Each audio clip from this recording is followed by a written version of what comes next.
Olá, pessoal, sejam todos muito bem-vindos a mais uma edição de Bora Falar de Branding e Reputação, nossa conversa de número 101 hoje, conversando com uma profissional reconhecida no mercado chamada Isabel Mossato. Ela é a Head de Estratégia da Timelens, que é uma empresa do grupo da Future Brand.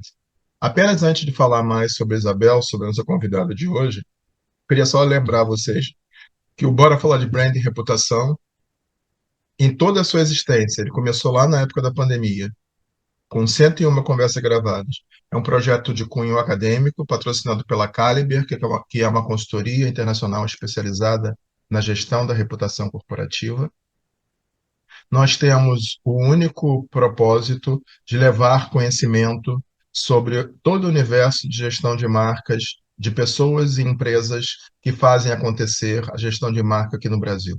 Eu sempre procuro trazer pessoas interessadas e interessantes em compartilhar suas estratégias, compartilhar sua experiência profissional, com o objetivo de conseguir fazer levar esta informação a quem esteja fazendo ou terminou um MBA de comunicação, marketing, relações públicas, ESG, publicidade e por aí vai, no sentido de trazer dentro desse ecossistema de gestão de marca, design, branding, digital, ESG, comunicação corporativa, reputação, análise de dados e tudo mais que gravita em torno desse setor, para a gente conseguir trazer o melhor para todas as pessoas que nos acompanham, tá bom?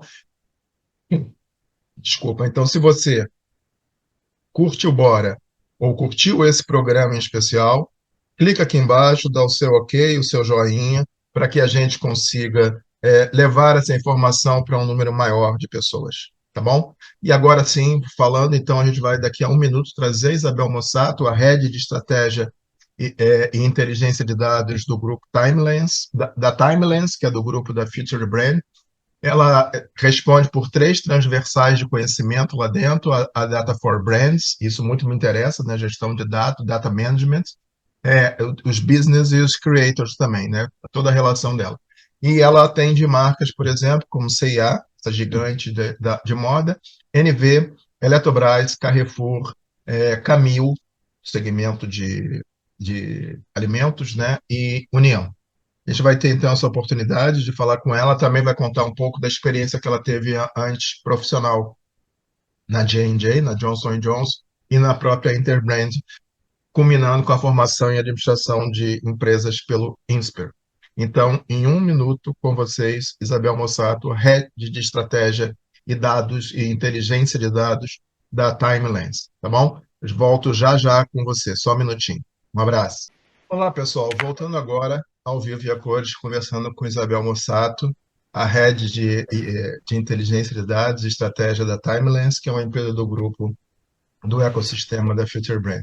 Eu estava aqui em off conversando com ela, dizendo que eu fiquei impressionado quando eu recebi a primeira abordagem, o currículo dela, pela multidisciplinariedade, pelo olhar que ela tem, e a gente vai tentar explorar isso tudo na nossa conversa. Isabela, seja muito bem-vinda ao Bora Falar de Branding e Reputação. Muito obrigada pelo convite, um prazer estar tendo essa troca aqui com você. Espero contribuir e atender as expectativas. Não, quando eu vi ali, né, três frentes da empresa, Data for Brand, Business e Creators, eu falei, opa, tem coisa aí para a gente Tem conversar. caldo, tem caldo. Tem coisa para a gente conversar.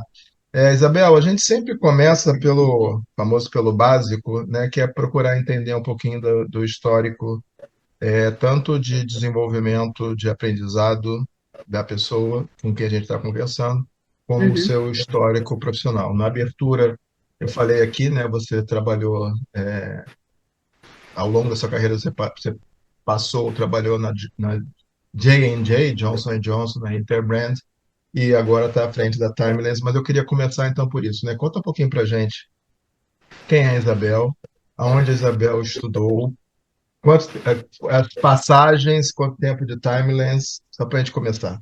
Vamos lá. Bom, eu estudei administração de empresas no INSPER, vim para São Paulo para fazer minha graduação. O INSPER é uma faculdade super voltada para o mercado financeiro, para números, para dados. E eu não me encantei com o mercado financeiro. Ao mesmo tempo que eu tinha um olhar muito analítico e gostava muito da parte de exatas, eu queria entender um pouco mais sobre marca. E falar sobre marca da maneira que a gente discute marca hoje em dia é muito diferente do que a gente discutia 10 anos atrás, né? E eu lembro que na época eu fui trabalhar em empresa grande, então passei ali pela Johnson Johnson, falei, olha, empresa nesse porte eu não quero trabalhar, eu quero ter um pouco mais da visão do impacto de fato do meu trabalho, e aonde eu apoio toda essa cadeia.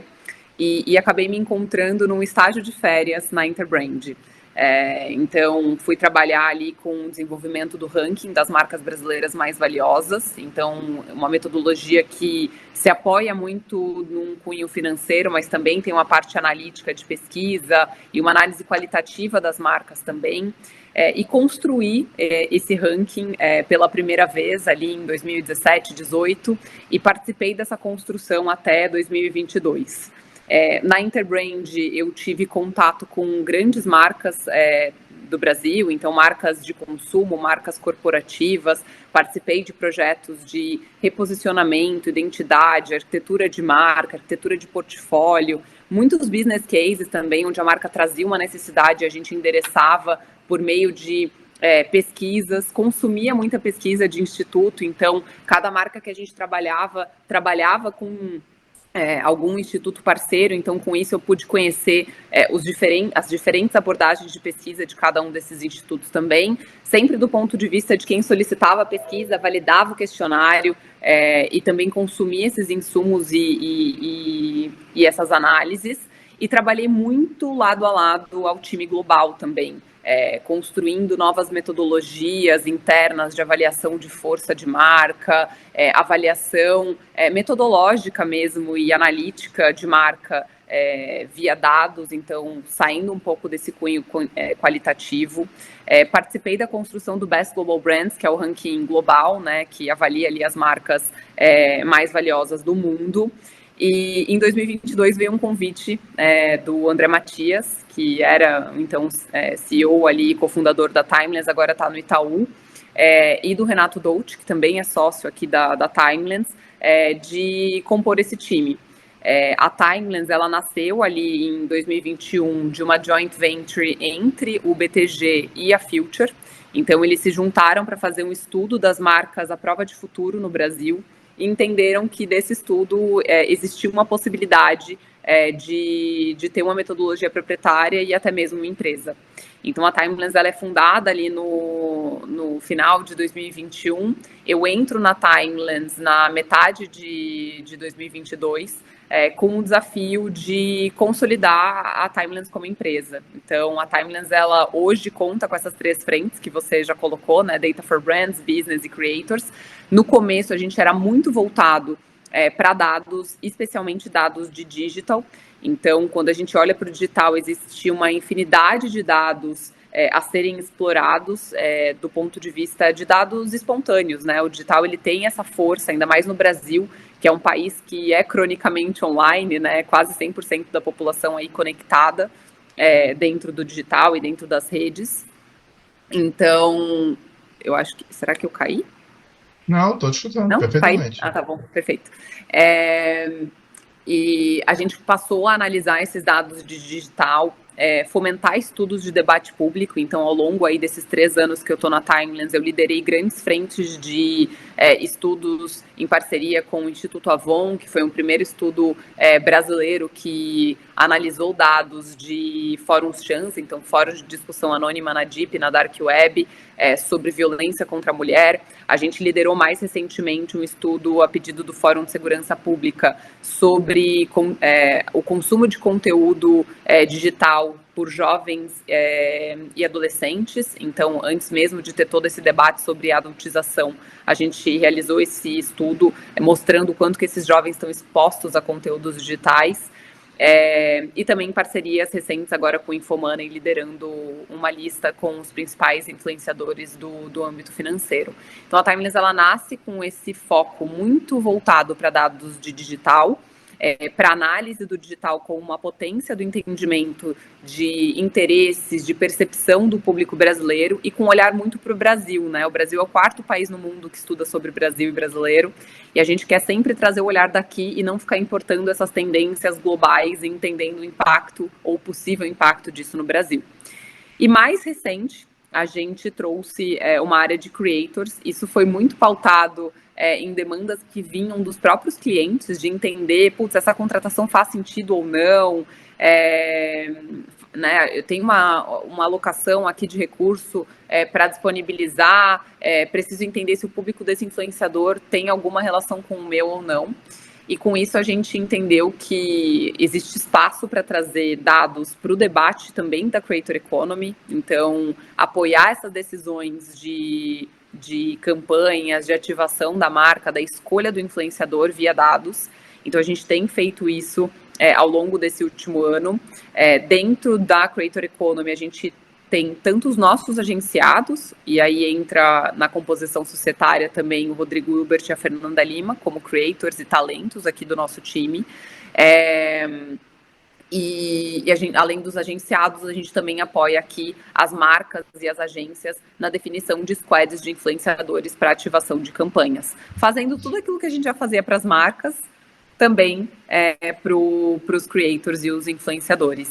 E acho que o que guia essa minha trajetória, que se confunde muito também com a trajetória da Timeless, que eu brinco que eu vivo muito a empresa, é esse olhar muito analítico de dados para apoiar grandes decisões de negócio.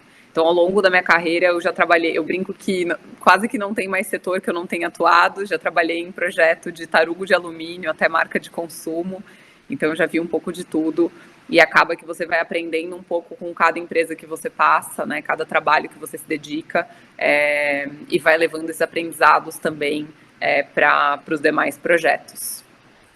Espero ter te respondido. Uau! Uau! Que start! Eu queria só se concretizou a alta expectativa. Só voltando a algumas partes, primeiro para você que está nos acompanhando, a Isabel falou sobre a Interbrand, a passagem dela para a Interbrand. Eu tenho uma conversa gravada com o principal CEO da Interbrand no Brasil. Se você olhar lá no catálogo do Bora, é uma conversa de mais ou menos 2 anos atrás, conversando sobre o que a Isabel falou sobre o Best Global Brands e também sobre o olhar sobre as marcas nacionais. Então, para você que está acompanhando, esse é o primeiro. E aí, voltando, Isabel, sabe que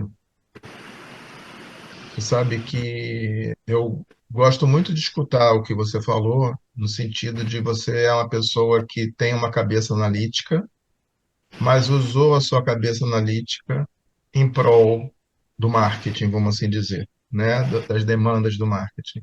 Estou falando isso porque essa é a minha história, né? Eu fiz uma faculdade do famoso, que me perdoem os demais assim, mas nada a ver. Eu fiz contábeis, né? Comecei minha carreira trabalhando em ciências contábeis, então eu tenho uma cabeça analítica, mas sempre, desde que eu comecei em marketing, ainda na Varig, depois na Varig do Rio Doce, eu sempre tive essa cabeça analítica, tal qual você falou, eu me vi tal qual um espelho, no sentido de, ok, isso é interessante, mas qual é a famosa, aquilo que o Tim Maia falava, qual é o retorno, qual é o indicador, como é que isso se ancora em fatos e dados, como é que a gente depois comprova o real resultado disso. Então, para uma pessoa como você, né, jovem, com uma vasta, como você disse agora, já com uma vasta experiência em diferentes segmentos, espero que essa conversa vá para muitas pessoas e que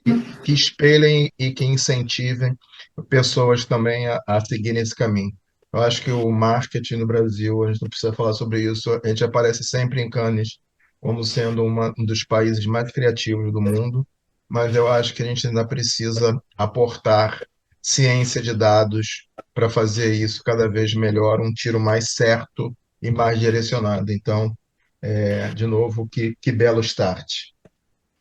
Eu queria Depois eu vou pedir aqui, tá, para a sua assessoria. Esse que você falou aí, se for um estudo aberto, não quero nada que seja sobre os principais influenciadores do segmento financeiro, deve É ser um estudo aberto, bem. sim. Continuando dessa linha, acabou que a sua abertura já pegou aqui quase duas perguntas aqui do nosso roteiro.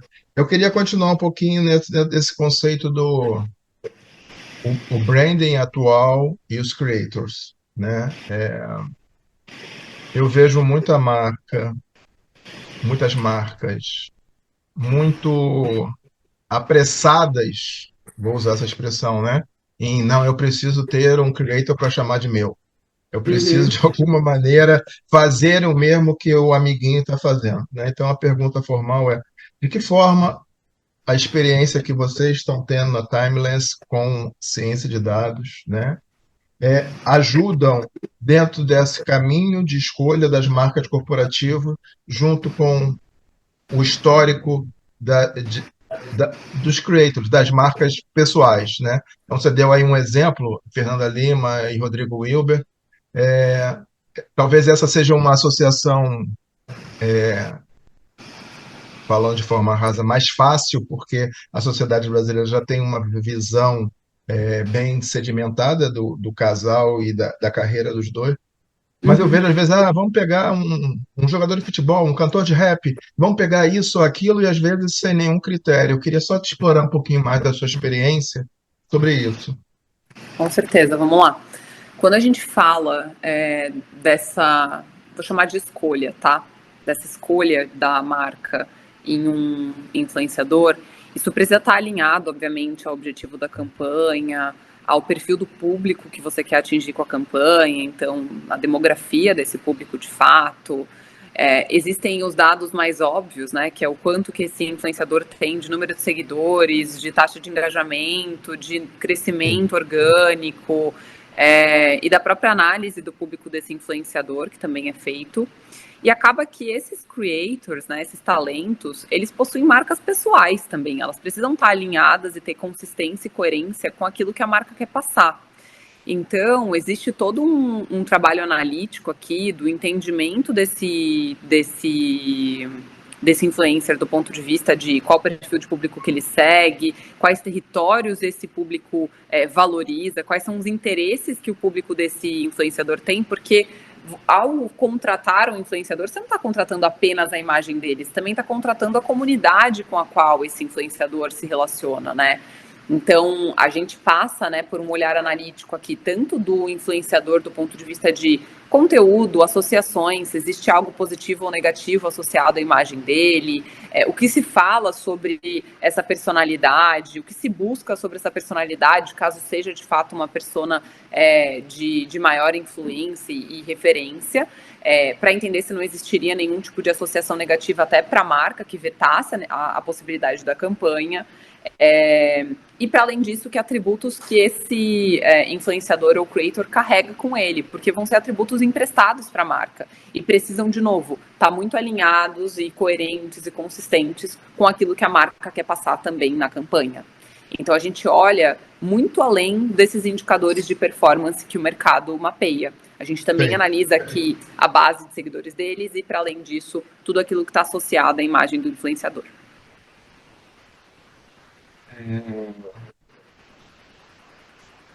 Queria fazer uma pergunta. Vamos supor, vocês fazem 100 análises, por exemplo. Qual é o teu percentual de positividade, ou seja, de match? Não deve ser alto. Não, assim, a minha experiência diz que talvez não seja alto, seja até pelo caráter seletivo que vocês têm. Só queria assim um grande número. Qual é o Olha, percentual de matches? eu vou falar dos dois lados, tá? Do lado dos creators que a gente trabalha e agencia, a gente costuma dizer que a gente está ali muito mais para falar não do que sim, das demandas que chegam para eles, tá? Então, seria muito mais não do que sim. Para os demais, a gente precisa analisar uma grande volumetria de perfis, tá? Então, aqui a gente tem uma grande base de dados com inúmeros perfis de influenciadores de diferentes tamanhos, então nano, micro, macro, mega influenciadores digitais. E a gente faz uma grande curadoria para essa definição da composição de squads. Eu diria que a cada 100 a gente consegue chegar nos 5 e a gente precisa validar com a marca também se eles fazem sentido ou não. Só um minuto, Isabel. Para você que está nos acompanhando, se você foi abduzido nesses últimos minutos, se algo lhe distraiu, volta um pouquinho e escuta de novo o que a Isabel disse, né? Dentro dessa correria midiática em que as marcas se encontram hoje, você precisa ter um alto grau de consistência e coerência da marca, inclusive não só na sua forma de se expressar, mas na sua forma de se associar. E nessa forma de associar, você precisa ser muito seletivo para entender a quem, com quem e a quem você quer que a sua marca esteja relacionada. E aí, quando eu faço essa provocação fora do nosso escopo inicial e eu escuto de que cada 100, 5 passam por esse funil, só reforça essa percepção. Você precisa ter a coerência, a consistência de marca e precisa entender muito claramente prós e contras, analisar o passado reputacional desse creator, porque ele pode trazer uma menção negativa no passado, uma manifestação política, uma frase mal colocada, e tudo isso, de alguma maneira, acaba. Você incorpora todo esse passado sem saber. Então, se existe dúvida, escuta de novo a Isabel. Isabel, dentro do que você falou, né, logo no início, né, eu trabalhei na Interbrand, desculpa, e lá eu tive a oportunidade de trabalhar com o time global, eu tive a oportunidade de desenvolver bem metodologias. Eu queria explorar um pouquinho isso, porque eu imagino que isso lhe dá uma abertura metodológica, te dá uma fluência metodológica muito grande na hora de dar a consultoria, recomendar caminhos estratégicos para os seus clientes. Então, eu queria escutar muito isso, como essa sua bagagem em consultoria estratégica aporta tanto na busca por caminhos estratégicos, como dentro da forma de conectar marcas, creators e tudo mais. Perfeito. Eu costumo dizer que quanto mais gente pensando, sempre melhor é.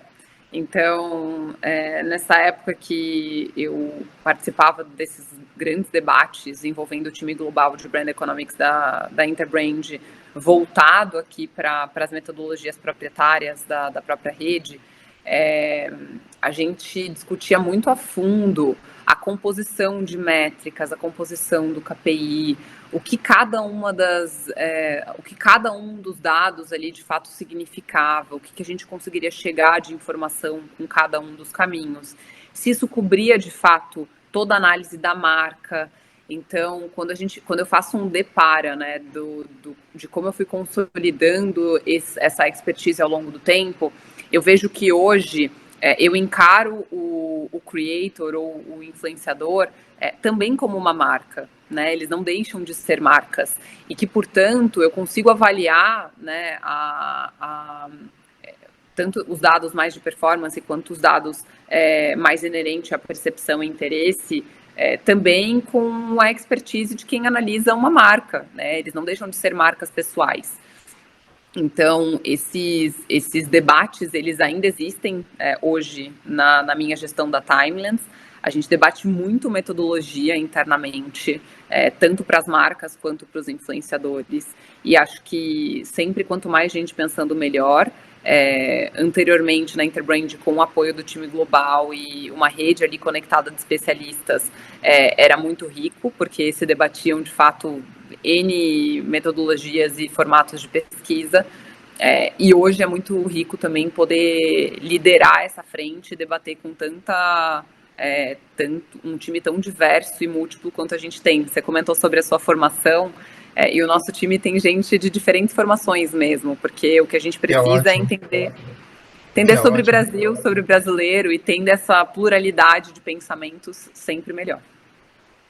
Ok. Vamos para a próxima pergunta. Eu vou tentar fazer ela certinha aqui para não fugir do roteiro. É, usar dados ainda é uma coisa recente para a maioria das empresas brasileiras, né? Usar os dados, saber conceituar uma campanha. Então, eu tenho uma fragilidade numa determinada percepção, por exemplo, no ESG, então preciso fortalecer ali. Isso vai ampliar o meu advocacy de marca, isso vai me gerar resultados maiores, mais consistentes de fidelização, acima de tudo. Conta um pouquinho dessa jornada de apoiar as empresas no uso de dados e como é que isso tem impactado processo e resultado dessas organizações. Boa, ótima pergunta.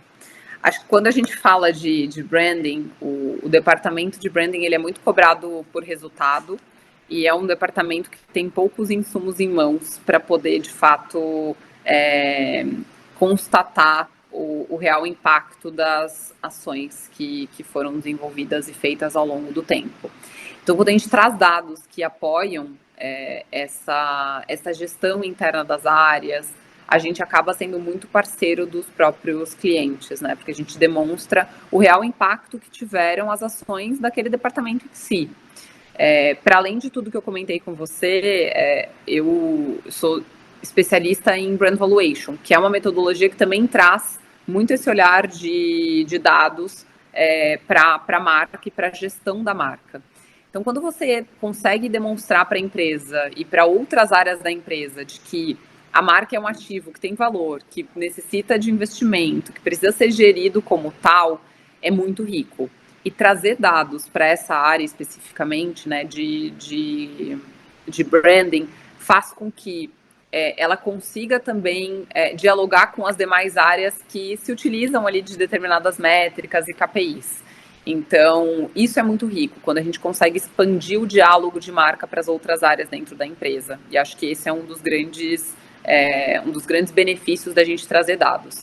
E quando a gente fala da comprovação, né, disso na prática, a gente ter métricas de monitoramento que consigam mensurar o impacto de campanhas, das ativações com os influenciadores, do trabalho, inclusive, do investimento na construção de novos atributos para as marcas, né? Seja ele num processo ali de reposicionamento, etc., e via pesquisa digital, pesquisa quant, também é muito rico para acompanhar todo esse processo, né? E tomar melhores decisões, porque às vezes tem algo que você possa estar fazendo que não teve o impacto necessário e você já pode parar de fazer aquilo e trazer uma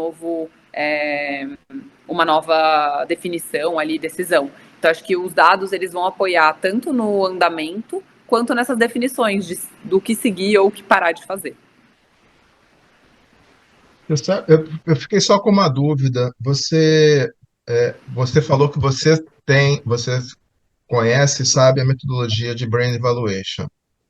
Mas a Timelines faz brand evaluation, não, né? Sim, Faz? sim. A gente tem uma metodologia proprietária de brand valuation internamente. E aí, para você que está nos acompanhando, brand evaluation é dentro vamos dizer, do ecossistema de gestão de marca, ele é um capítulo à parte. Ele começou lá atrás, não vou precisar tempo e espaço, quando as primeiras empresas disseram, a gente vai comprar a empresa B, a empresa A quer comprar a empresa B, quanto isso está posto no negócio, quanto vale aquela marca que você está comprando. Eu, particularmente, participei de uma lá atrás, né, quando a Gol resolve comprar a Varig, na verdade, compra o espólio da Varig. Quanto isso vale? Quanto vale ter uma marca que já está lançada no mundo, por exemplo? E hoje, cada vez, você vê mais isso, principalmente as House of Brands. Elas, às vezes, resolvem compram uma marca do outro, porque entende que ali não só tem uma perspectiva de longo prazo de rentabilidade, de impulsionamento daquele produto, mas também você está trazendo e aumentando o seu portfólio como todo de marca. Existem algumas consultorias pelo mundo, e então agora acabei de saber que a Timelines também faz isso.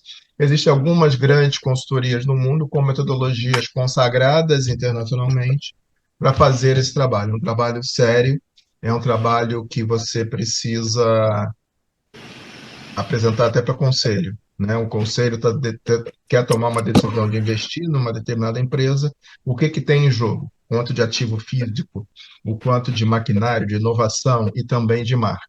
E aí é onde eu gosto de dizer que o que no passado, a Isabel começou falando sobre isso, não, o que se fazia 10 anos atrás é diferente do que se faz hoje. No passado você chamava isso, a famosa marca, você chamava de ativo intangível. E eu advogo sempre a dizer que de intangível não tem mais nada. Ele é um ativo totalmente mensurável, traqueável e que você usa, acima de tudo, dentro da sua capacidade de decisão para o investir ou não investir, né? Bom, vamos continuar, Isabel, e desde já te digo que você é a nossa gravação 101. Olha E melhor só. não poderia ser para virar, né, para olhar, apontar para as próximas 100. A vida mudou muito, né, Isabel? Assim, o mercado mudou, as formas de interação mudaram, sabe? A gente atinge velocidades estonteantes de disseminação de informação. Me diz duas coisas que você percebe claramente que mudou na relação de marcas com os seus consumidores e como é que isso olhando para frente, influencia também nessa relação de estratégia de branding e influência. Mas o que que você tem? Puxa, antigamente isso não era colocado, hoje isso é determinante. Queria entender como é que você vê o mundo. Boa. Ótima pergunta. Acho que o primeiro grande movimento que a gente viu se formando ali ao longo, acho que dos 5 anos para cá, foi que essas margens de concorrência se borraram muito, porque isso fez com que a expectativa do consumidor mudasse. O que eu quero dizer com isso?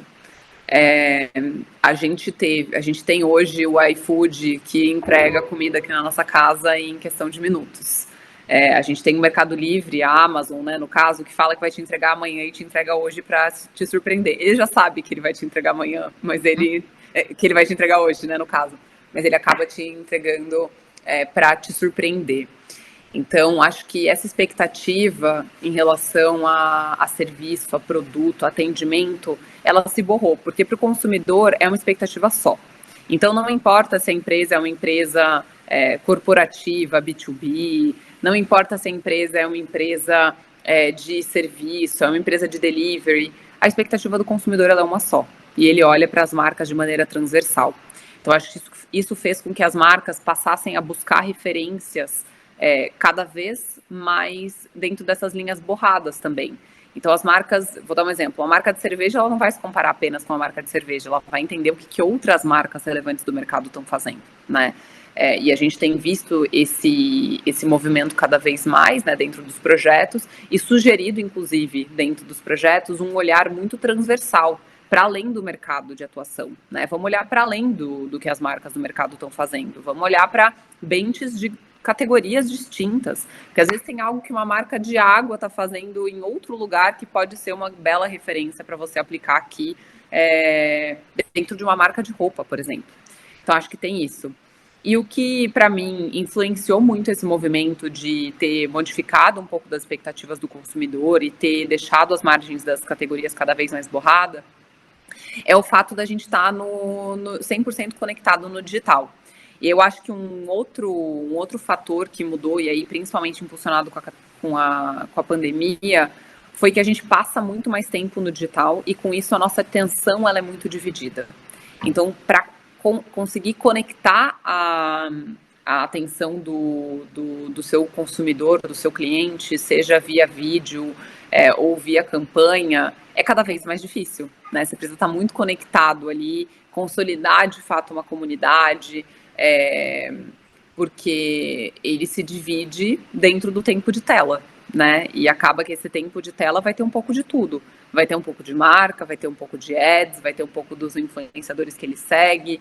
Então, como se manter relevante para esse público, considerando que o tempo dele é cada vez mais escasso e que a gente está dividindo esse tempo de atenção e de tela com muitos conteúdos. Só voltar à tua resposta, porque tem uma coisa que me. Não da sua resposta, né, mas do contexto que você interpretou perfeitamente. Eu concordo, e aí, de novo, não é com a sua resposta, pô, né, mas assim, eu concordo conceitualmente que é importante olhar além das fronteiras. Ah, eu sou uma marca de, como você falou aí, né? Eu sou uma marca de água, mas eu posso pegar benchmark, algo bom feito por uma empresa, sei lá, de energia ou não sei o quê. Então, isso é importante. Ou seja, eu saio da minha categoria e olho além da categoria. Isso é perfeito. Por outro lado, e aí, de novo, não é discordando de você, mas só colocando um ponto para pensarmos, isso faz com que pareça com que todo mundo acaba também ficando muito igual, né? Então, assim, eu acabei de voltar agora de uma viagem para Estocolmo, Copenhague. Eu me surpreendo muito pouco, porque o que eu vejo no varejo de lá, ou no Foodora, que é o iFood, né, e por aí vai, eu vejo aqui. Então, tem um lado, de novo, tem um lado bacana, assim, antigamente a gente sentia, putz, a gente está muito atrás. Olha como hoje esse gap é muito menor. A gente consome, traz, incorpora muito rápido. Mas aí, e é uma inquietação, tá, Isabel? Me faz também pensar assim, fica todo mundo muito. Você usou 3 ou 4 vezes a expressão borrar, eu vou usar a expressão, fica todo mundo meio blur.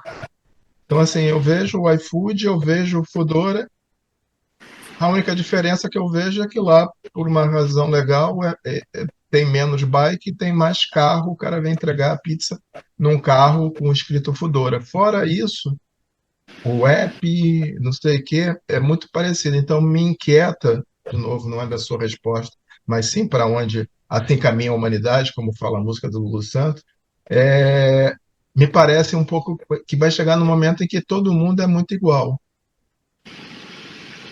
É uma inquietação coletiva, você não está sozinho nisso, não, tá?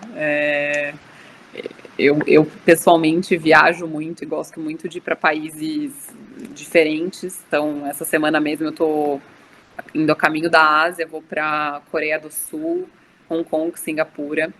E, e acho que cada vez mais a gente encontra coisas parecidas, né? Mesmo indo para um lugar completamente diferente, diverso. Eu busco sempre olhar muito para a gôndola, ir para mercado, ir para farmácia, ver o que tem de marca de consumo diferente. E acaba que essas coisas chegam aqui hoje, né? Entregam aqui em casa e está cada vez mais difícil ver algo de fato diferente. Concordo. Bom, depois me conta aí dessa sua próxima viagem, o que que vai Conto, trazer de conto novo, sim. mas essa é uma inquietação que eu tenho. Estamos caminhando aqui quase para o final. O que que a gente pode esperar do futuro do ecossistema de marcas e como a Timeline está se preparando para isso? Ótimo. Quando a gente fala do futuro, a gente gosta muito de olhar de uma maneira equilibrada para duas frentes, tá? Para frente da experiência e para frente do propósito. Por que isso?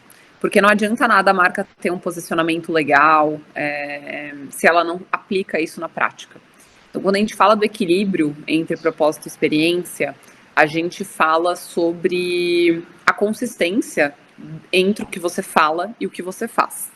Então, acho que para o futuro, a visão da Timeless é essa, de que as marcas precisam equilibrar essas duas frentes, do propósito e da experiência. O que é lindo, né? Conseguir isso é o the best of branding. Exato, exato. É equilibrar isso para o futuro. Garantir que o que a marca está falando é de fato aquilo que ela faz. É garantir que as estratégias de ativação dela sejam eficientes, consistentes. Garantir que as pessoas ou as personalidades com as quais essa marca se associe também sejam as mais adequadas.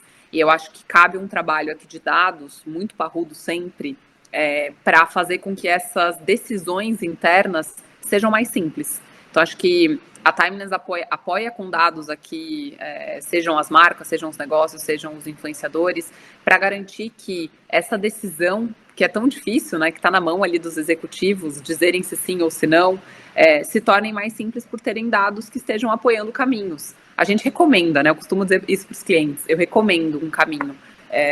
De fato, o caminho que você vai seguir, a decisão que você vai tomar, ela é sua, né? A gente está aqui para garantir, trazer dados, trazer embasamento, para que isso seja o mais simples possível de ser decidido.